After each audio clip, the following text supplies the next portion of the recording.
Hi, today I want to talk to you about how to make eating more pleasurable.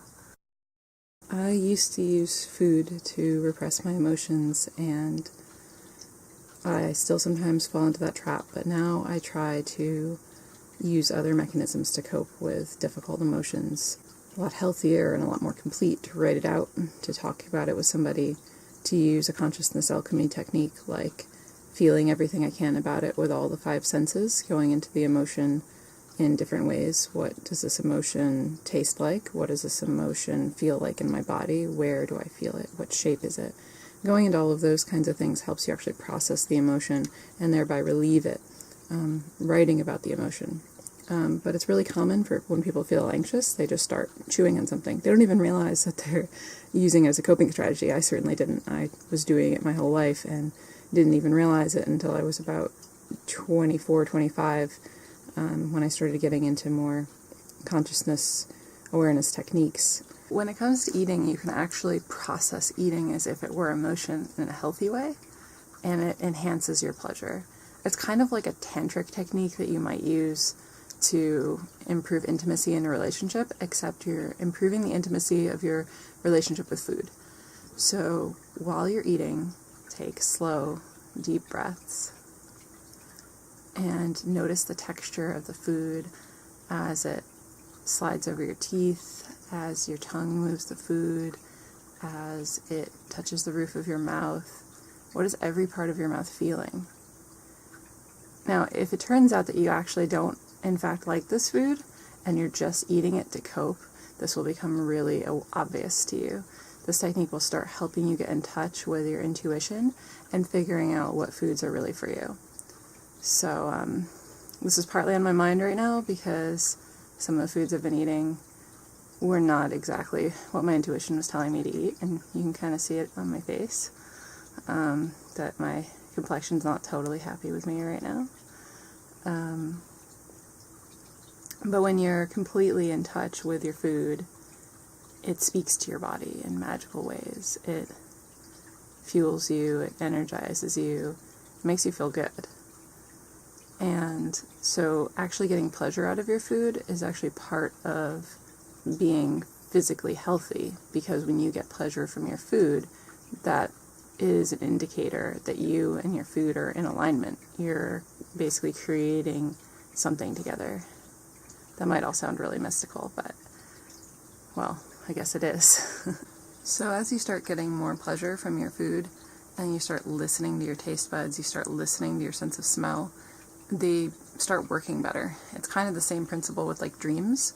When you understand that dreams are important and they're a message from your subconscious trying to communicate with you, you start remembering more of your dreams because you've now put significance on them. You're now listening. So basically you strengthen that muscle. It's just kind of like the same thing as a muscle. You start lifting heavy weights every day, and your body's like, oh, I gotta get stronger because this is apparently part of life. So your strength of taste and your strength of smell and your strength of connection with food will increase every time you do this.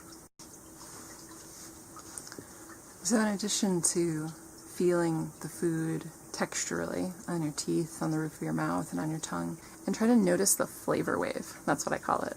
So there isn't just one flavor to a food. There's the flavor when it first hits your mouth. There's the flavor of it when you first bite into it.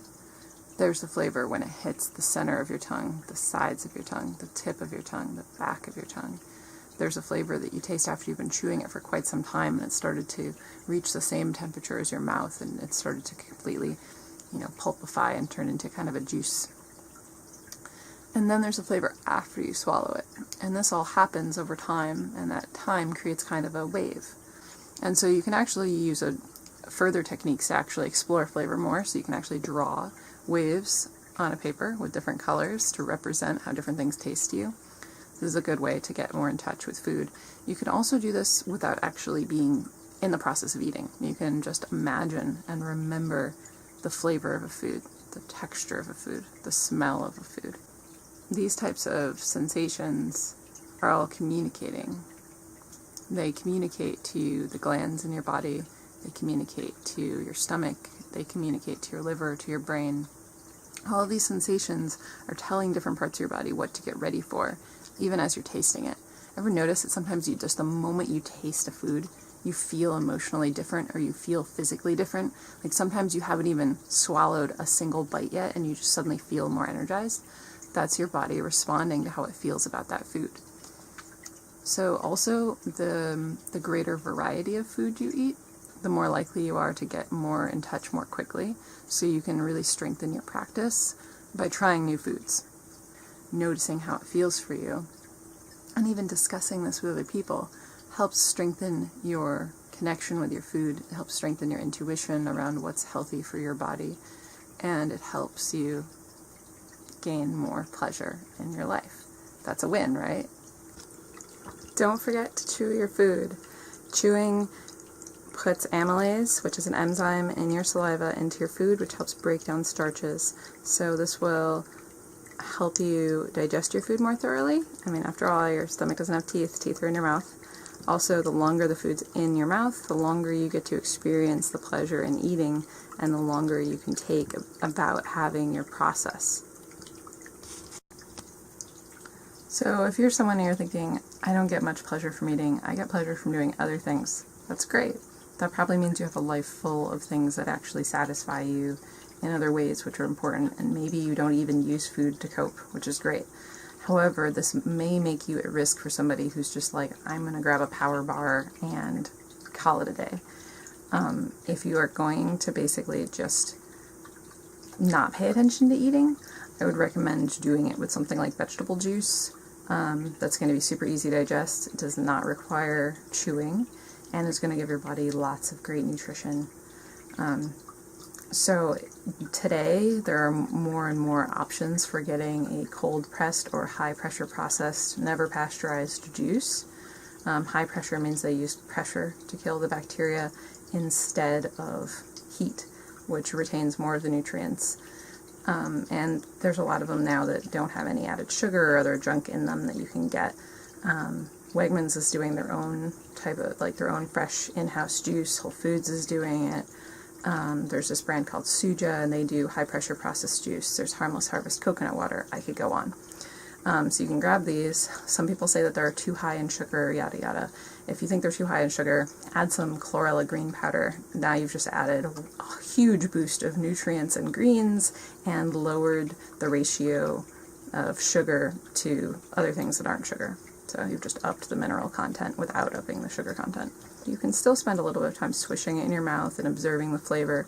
Have like a 30-second process with your food and try to enjoy it without spending a lot of time on it. Some of you may be thinking you don't get pleasure from anything but eating, and you don't get anything but pleasure from food that is bad for you. And so you're thinking to yourself, well, I can't eat healthier because then I would get no pleasure from food. I would like you to think again, because I got so much less pleasure from food back when I ate a really unhealthy diet, and yet I thought that eating was the only way I had any pleasure in my life at all. This is actually a really common trend. So if that sounds like you just compulsively eat food that you know is bad for you to feel better, I want you to try these consciousness exercises the next time you have to eat some French fries or potato chips or soda pop or whatever to feel better. I want you to really go into every single bite and notice everything you can about the smell, everything you can about the flavor, how it feels on your teeth, how it feels on your tongue, the flavor wave that I talked about earlier. Just notice all of that. As you notice all of that, I want you to just see what emotions come up for you. See how you feel about yourself, how you feel about the food, and see if it really feels good. See if it really feels pleasurable to you. And if so, that's okay. Just go for it, if it genuinely feels good to you and all of your sensory input is telling you this is good, even though society is telling you this is bad, then just trust your instincts, because if it really is good for you, you'll keep getting that impression. And if it isn't good for you, then every time you do this exercise, you'll get a clearer and clearer impression, and it might change on you. You might get an impression that's good for you one time, and then later start to get the impression that you don't like it anymore. The taste will start to taste bad to you, and that's when you should stop. If it doesn't feel pleasurable to you anymore, just stop. Pleasure is supposed to drive our desire to eat. We're supposed to be like, oh, that's so good, I want more of that. if pleasure is not driving or eating, then just like forget about it. Just don't eat. Like, fasting is actually a really healthy practice. A lot of people benefit from going long periods of time without eating, whether that's 16 hours or 3 days or super long periods of time. You can look into that. For me, I've found that I don't tend to maintain a healthy relationship with myself if I don't eat for too long. But I have felt inspired to do a couple of day water fasts, and they felt really amazing. So don't let other people pressure you into eating when there isn't anything that feels really good to you to eat around. Like, wait until there's like an opportunity to eat something that would feel super good. This is especially important because if you eat at a time when the food isn't really very good, and you know it's not really very good, you're not getting any pleasure from it, and it doesn't feel good to you, then later, if the opportunity does come up to eat something that would feel super pleasurable, you've already eaten something, you don't have as much space inside you physically or emotionally to enjoy it anymore. So it's better to let yourself become hungry and then really enjoy what you really wanted later. This is going to help improve, again, your relationship with food at a physical as well as an emotional level. And what do I mean by an emotional level? If every time you eat, your body is like, wow, this is exactly what I wanted, then part of you emotionally is also going to be feeling like it can trust you to put into you exactly what's actually needed and wanted and desired. So part of you is going to feel a deep sense of trust. Whereas other times, if you are, putting food into you and part of you is saying, I really don't want that, why are we eating this, I don't want to eat this, then that's actually eroding trust. It's eroding the sense of, I live in a body that's safe to live in, and living with myself is good. And when you erode that sense of trust with yourself, it starts to feel like you don't have control, and then that leads you to unhealthy habits like trying to obsessively control what you eat, which then leads you to feel restrained and trapped, and then that leads you to binge and things like that. Those kinds of patterns come out of not being able to trust yourself. If you're really getting pleasure from your food, then you're going to find that you're less likely to overeat because you actually got the satisfaction that you wanted, and also because you're actually eating what you actually want to be eating instead of eating something and saying, that wasn't it, eating something else and saying, that wasn't it, until the next thing you know, you've eaten, 10 servings of food and you still don't feel satisfied. So that's a symptom of not really getting pleasure from your food. Eating is meant to be enjoyable. It's meant to feel good. It's meant to taste good. Don't let yourself get sucked into this, force yourself to eat, raw vegetables or cooked vegetables or juiced vegetables or meat or eggs or whatever it is that people are telling you you need to eat in order to be healthy. Like, the healthier your relationship is with food, the more you're going to be drawn to what is really good for you. So let me tell you a story. I hated tomatoes as a kid. I did not want to eat them, but my mom told me they were good for me. So I tried to make myself learn to eat them. I discovered that they were tolerable if I put them on a hamburger. And I discovered I liked a hamburger a little bit better with a slice of tomato on it. So I just started discovering other places where I could tolerate a little bit. Like if there was a little bit of tomato on a salad that had like a ton of balsamic vinegar and olive oil on it, then I could tolerate a little tomato in that context. So I learned to develop a taste for tomatoes, and when I got into raw food, I learned that I could put a little bit of wakame on my tomatoes, and that would make them palatable. I learned that I liked them in chili. I learned that I could make a good salsa or a good guacamole, including tomatoes. I still didn't like them plain, except for at the very height of summer. I would crave them, and I didn't know why, but in like July specifically, I would just crave tomato when I'd been out in the sun for a long time. So then I learned that tomatoes contain lycopene, which is an antioxidant, which is one of the best antioxidants for repairing sun damage. The more lycopene you get, the more you will actually recover from sun exposure and not get sunburned. So I was craving them because my skin was starting to burn and my body was like, I need the resources, I need lycopene. So I found whenever I ate tomatoes in that context, I actually felt better about them. Like they would taste better to me and I would feel more satisfied and nourished by them. Whereas the rest of the time I still I would make myself eat them, but they weren't what I wanted. Then, just this past summer, I learned from reading The Plant Paradox by Dr. Gundry that tomatoes are a source of lectins. And lectins is basically a coverall word to mean a bunch of different things that are in foods that have to do with binding carbohydrates in your digestive system. So basically, lectins wreak havoc in your digestive system. But anyways, the point of the story that I learned is that tomatoes have substances in them that aren't good for me. And my body had been trying to tell me all along. And I started looking back, and I started realizing there was a lot of times when I had thought that, it was because of something else in the meal, like that upset my stomach, and I was blaming those other things when it probably actually had been the tomatoes that were upsetting my stomach. And this was true of a number of other things that I also learned from reading that same book. So cashews are a source of lectins, and a lot of times when I would eat cashews, I would also eat them with other things to make them taste better. But then when my stomach hurt, I'd be like, it's probably not the cashews, it was probably this other thing. Or I said it was because cashews aren't really raw, because they're boiled out of their shell, and so since it's not a raw food, that's probably why it's bothering me. And then later I learned actually the real reason why most cooked foods bother me is because most of the cooked food that I was specifically eating contained a lot of lectins. In other words, you don't have to know the science behind why a food is good for you or bad for you. You don't have to know exactly what flora you have in your intestines, or, what your dosha is, or any of that. You don't have to know.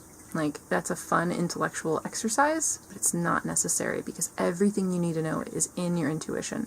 How do animals know to eat what's good for them? Wild animals don't get, all of the diseases that we get. They don't have these super high rates of cancer and osteoporosis and arthritis and autism and whatever else problems we have. What do they use? They use their instincts. So by improving your relationship with food, i.e. getting more pleasure from your food, you're going to be tapping into those animal instincts and figuring out what your body needs. And you don't have to know why. You really don't. You can. It's fun. But, it's fun to me. I like researching nutrition. But the important part is that you feel really good after you eat. And while you eat. And before you eat. The whole process should feel good. Trust your senses, listen to them, and be the kind of person that your body is going to be happy that you are, right? Get pleasure from eating. There's no shame in it. Thanks for watching me. My name is Raderly. My website is raderly.com, www.raederle.com. If you're not spelling it with 3 E's, you've somehow got it confused. And that is my first name that my mom gave me. It means Royal Fortress, if you're curious.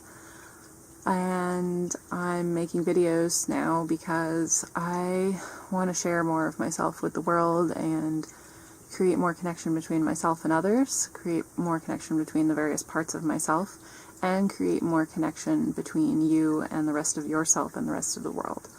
So that's part of my mission. I also create a lot of things, and I enjoy creating things. I enjoy creating board games, I enjoy drawing, and I enjoy writing and learning things and sharing them with people. So one of the things I have with me right now is my coloring book, Wayward Dreams, and this coloring book is full of creative and interesting artworks. You can see me drawing some of these artworks in some of my videos. And this is my copy, so I get to color this copy however I want to. And I've actually done these in watercolors. And as you can see, it leads through to the back of the page, but that's why the back of the page is blank and not to the next artwork. This is also done in watercolors. So if you want to have a really good time getting in touch with your inner artist, you can pick up a copy of Wayward Dreams. Just visit my website and you'll find the link.